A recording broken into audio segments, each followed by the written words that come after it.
Good morning. I am here putting on my makeup in my office and I'm watching Monarch of the Glen, which I have many seasons of, so it takes me a while to get through. For breakfast, I'm having 1 egg, half cup egg whites, some homemade salsa that I fermented, and then 2 slices of bacon, mandarin, and 3 non-fat blueberry pancakes. They're whole wheat, and some unsweetened almond milk for breakfast.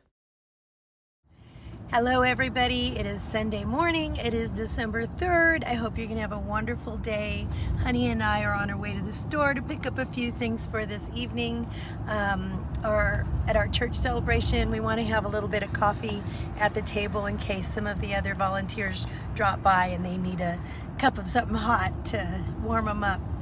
Okay, so the kids are really looking forward to it.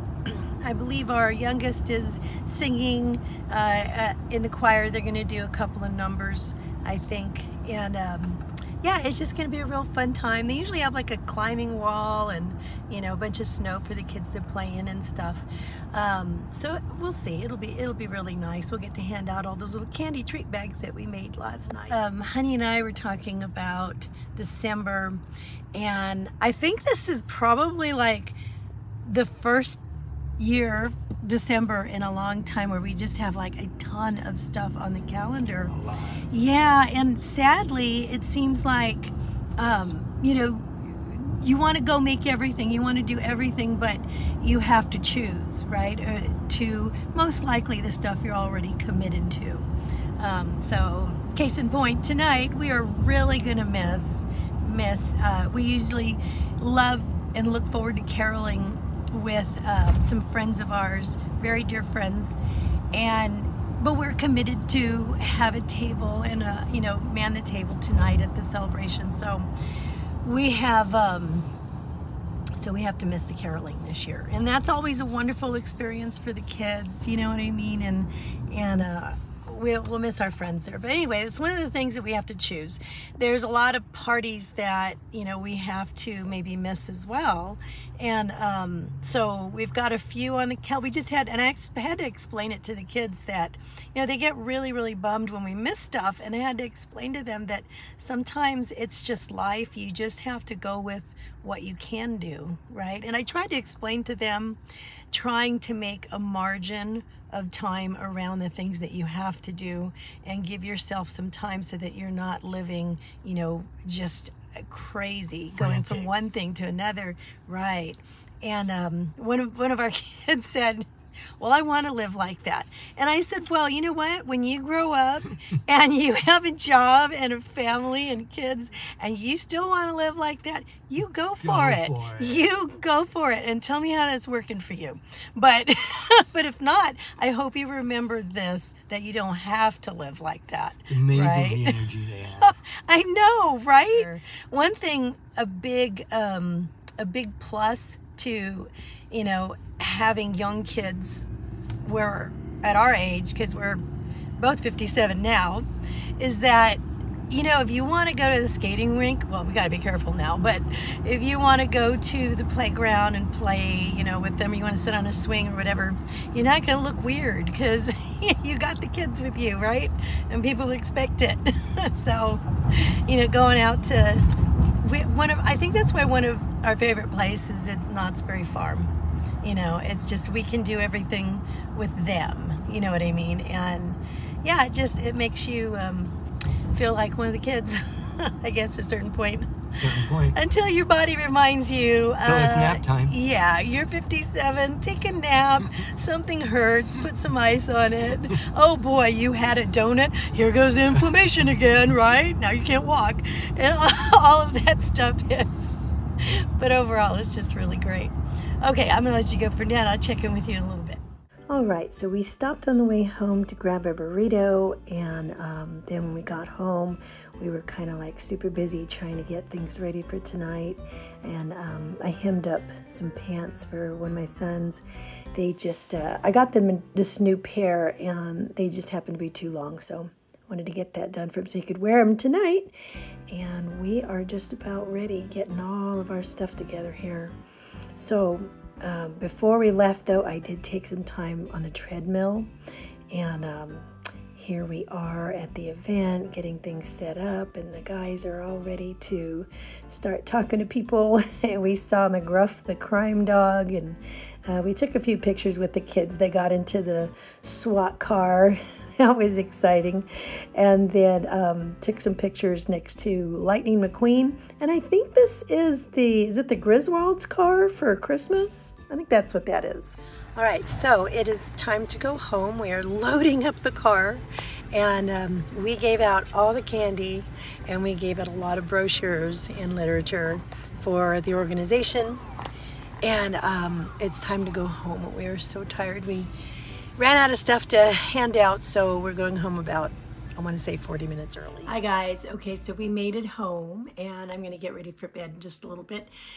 It was a very wonderful night, but I am drained. You know, being an introvert and then dealing with other people tends to drain you when you're an introvert, as well as you do one-on-one with people at like an event, people that you just met. You know, it's when the night is over, if you're an introvert, you're done. You're really done for a bit.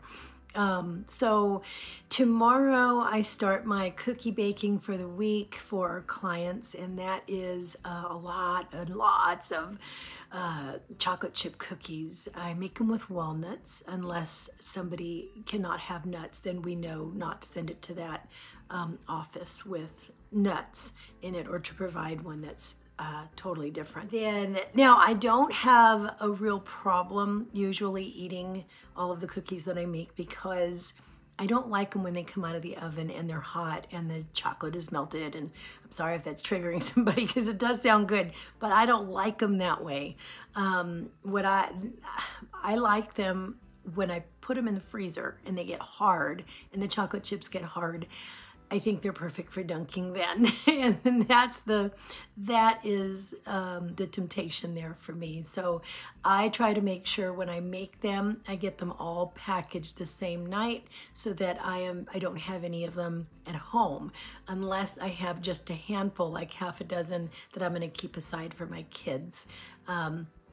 Honey likes them when I overcook them a little bit, which makes me really upset when I overcook them, because I feel like I've burned them, and I get so upset that I want to just throw them away. And Honey says, no, they are perfect that way, because he thinks they taste kind of like and he's right. They kind of taste like a creme brulee or something, but I don't like them that way, you know, to me. But so for him, it's real dangerous to have the ones that I overcook at home, because then he will eat those. So the safest thing for me to do is cook them all perfectly, get them all packaged the night, and then I make them and get them out the door the next day. So I'll let you see what those are like. Now I found this recipe. A lot of the clients ask for it every year as we approach Christmas. They want to make sure they're on the cookie list, you know, and I started making this many years ago for them. I found a really, really old Sunset magazine article, and it was back in the early 90s, like 1991. And they did a special on chocolate chip cookies where they had the recipe if you wanted them thick and chewy, or if you wanted them thin and crispy, and a few different ways. And then on the back of that, they had all of these troubleshooting ideas. So if your cookie didn't come out quite right, this is what you need to do to fix this issue. And it was just a really neat resource to have. So I kept it, and I started making these for people, and they really love this recipe. So I know there was this one woman she had a bakery before, and she told me that it was the best one she's ever had. And we just hear that from a lot of people. They really want the recipe and they love it. So if you want the recipe, let me know and I will give it to you. But it's really a basic recipe, but it's really, I think, you know, the trick is in the amounts of things that you use, and probably just how you make them, right? Anyway, interesting. Not rocket science or anything like that, but for some reason they are really good. Okay, guys, I'm going to let you go for tonight. I hope you have a wonderful day. Oh, you know what I wanted to tell you? This was kind of interesting. Last Wednesday, right, real quick, I had weighed in, and I was up, right? And like, what was I up? 1.6, I think it was. And then this is how much your weight can fluctuate because of the fluid and other things going on in your body. 2 days later, I weighed in just to weigh because I really felt like, you know, when you feel when liquid leaves your body and you just feel lighter. And wouldn't you know it, 2 days later, I was 1.8 lighter, right, than I was 2 days earlier than that. So I thought that was kind of neat. So I thought I would pass that on to you just to let you know. So who knows what it's going to be this next Wednesday. But yeah, I'm just kind of like peeking in on my weight for kicks and giggles this month. So okay guys, I'll see you in the next video.